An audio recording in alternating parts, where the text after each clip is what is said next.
ഒരാളുടെ കാല് വെട്ടിയതിൻ്റെ പേരിൽ 30 വർഷത്തിന് ശേഷം സുപ്രീം കോടതി അവരുടെ അപ്പീൽ തള്ളി ഒരാളുടെ കാല് വെട്ടിയ പ്രതികൾ ജയിലിലേക്ക് പോകുമ്പോൾ സമുന്നതയായൊരു നേതാവിൻ്റെ സാന്നിധ്യത്തിൽ CPM അവരെ യാത്രയയപ്പ് നൽകി അയക്കുകയാണ്.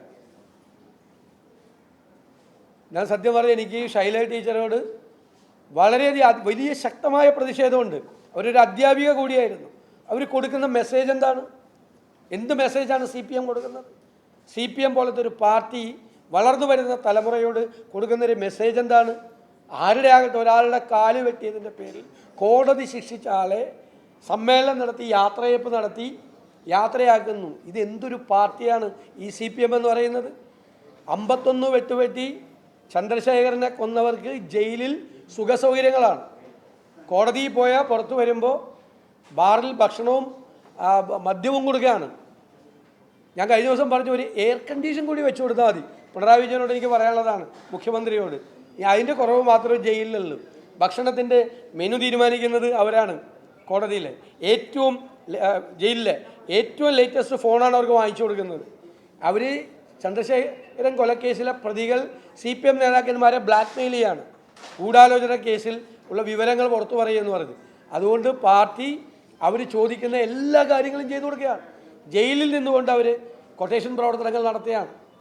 സാമൂഹ്യ വിരുദ്ധ പ്രവർത്തനങ്ങൾ, ക്രിമിനൽ ആക്ടിവിറ്റി ജയിലിൽ നടത്താനുള്ള സൗകര്യം അവർക്ക് ചെയ്തു കൊടുത്തിരിക്കുകയാണ്. ഇപ്പോൾ ഈ പിണറായി സർക്കാരിൻ്റെ കാലത്ത് പുറത്ത് നിൽക്കുന്നവർക്കാണ് ബുദ്ധിമുട്ട്, അകത്ത് ഇരിക്കുന്നവർക്കാണ്, ഗോവിന്ദസ്വാമി ഉൾപ്പെടെയുള്ള ആളുകൾക്കാണ് എല്ലാ സൗകര്യങ്ങളും ഇവർ ചെയ്തു കൊടുത്തുകൊണ്ടിരിക്കുന്നത്.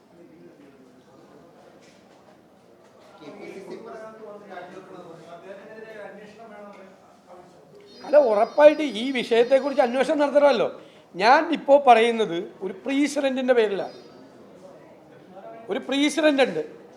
ഒരു പാലത്തിന് അതിൽ ചില അപാകതകൾ, നിർമ്മാണത്തിൽ അപാകതകളുണ്ട് എന്നതിൻ്റെ ഒരു റിപ്പോർട്ട് വന്നതിൻ്റെ പുറത്ത് ഒരു മന്ത്രിയെ പ്രതിയാക്കി, വിജിലൻസ് കേസിൽ പ്രതിയാക്കി ജയിലിലടക്കാൻ പോയ സർക്കാരാണ്. അപ്പോൾ പാലം തകർന്നു വീഴുമ്പോൾ എന്താ മന്ത്രിക്ക് കൊടുക്കേണ്ടത്?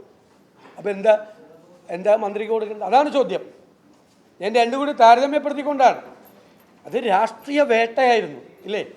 രാഷ്ട്രീയ വേട്ട. ഒരു പാലം നിർമ്മിച്ചാൽ അതിൻ്റെ എൻജിനീയറിങ് പിഴവുണ്ടെങ്കിൽ മന്ത്രിക്ക് എന്താ ഉത്തരവാദിത്തം? ഇപ്പം എൻ്റെ നിയോജകമണ്ഡലത്തിൽ പാലം ഉണ്ടാക്കിയാൽ എനിക്കെന്താ? ഞാനാണ് എൻജിനീയറിങ് നോക്കുന്നത്, അല്ലെ മന്ത്രിയാണ് എൻജിനീയറിങ് നോക്കുന്നത്? അന്നാ ദാക്ഷിണ്യം കാണിച്ചില്ല, മര്യാദകേടാണ് കാണിച്ചത്. ഇബ്രാഹിം കുഞ്ഞിനോട് കാണിച്ച മര്യാദകേടാ. എന്തു പങ്കുണ്ടായിട്ടാണ്? ഒരു എൻജിനീയറിങ് പിഴവ് ഒരു പാലത്തിനോ കെട്ടിടത്തിനോ വന്നാൽ മന്ത്രിയാണോ എൻജിനീയറിങ് നോക്കുന്നത്? MLA ആണോ നോക്കുന്നത്? എന്നിട്ട് അദ്ദേഹത്തെ പ്രതിയാക്കി ജയിലിലടയ്ക്കാൻ നോക്കി. അതിന് ഇവർ ഉത്തരം പറഞ്ഞാൽ മതിയാവും. പാലം തകർന്നു വീഴും. ഞാൻ പറഞ്ഞല്ലോ, ഉത്തരവാദിത്വം ഏറ്റെടുക്കട്ടെ, പറയട്ടെ. അന്ന് പറഞ്ഞത് അങ്ങനെയല്ലേ? പിഴവുണ്ടെന്നുള്ള റിപ്പോർട്ട് വന്നപ്പോൾ മന്ത്രിക്ക് ഉത്തരവാദിത്വം ഉണ്ട് എന്ന് പറഞ്ഞ ഭരണ നേതൃത്വത്തിൻ്റെ തുടർച്ചയാണ് ഈ ഗവൺമെൻറ്. തുടർച്ച പറയണമല്ലോ. ഇതൊക്കെ കാലം പറയിപ്പിക്കുന്നതാണ് ഇതെല്ലാം. ഞാൻ പറഞ്ഞിട്ടുണ്ടല്ലോ പണ്ട്, കാലം പറയിക്കുന്നതാണിത്. ബന്ധപ്പെട്ട ആളുകൾ കാല് വെട്ടിയാലും തല വെട്ടിയാലും കൈ വെട്ടിയെടുത്താലും അവരുടെ കൂടെയാണ്. എന്തൊരു പാർട്ടിയാണ്? അവരുടെ കൂടെയാണ്. അവർ സമ്മതിച്ചത് അത്രയേ ഉള്ളൂ. വാചകം മാറ്റിയെന്ന് മാത്രമേ ഉള്ളൂ. ഞാൻ പറയണ പോലെ അവർക്ക് പറയാൻ പറ്റില്ലല്ലോ അവരെ പറ്റി. അവരാരാണെന്നാണ് എക്സ്പോസ്ഡ് ആയത്. അവരുടെ പാർട്ടി.